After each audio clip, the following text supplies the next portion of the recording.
Want to know the secret to better engineering talent management? It's simpler than you might think.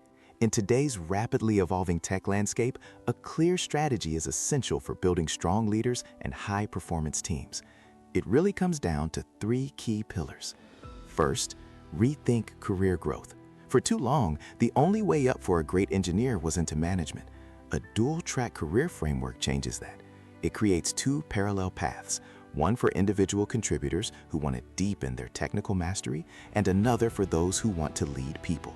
This allows you to retain your top technical talent by giving them a path to seniority that doesn't force them into a role they don't want or aren't suited for.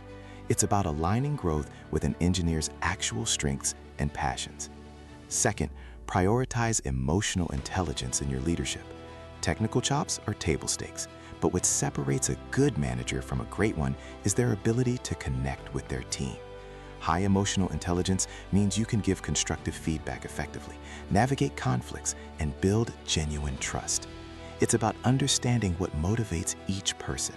You can start small by practicing active listening in your next one-on-one, or by encouraging open, psychologically safe communication. And third, cultivate a high-performing culture. This is the soil where everything else grows. A strong culture provides meaningful work, not just a backlog of tickets. It champions continuous learning and, crucially, cuts through the red tape that stifles creativity. When you reduce bureaucracy, you free up your engineers to do what they were hired to do, solve complex problems, and innovate. Think about your next performance review. It's where these three pillars meet.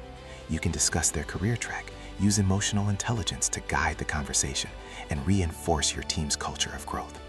Investing in your talent this way isn't just a management task, it's the engine for sustained success.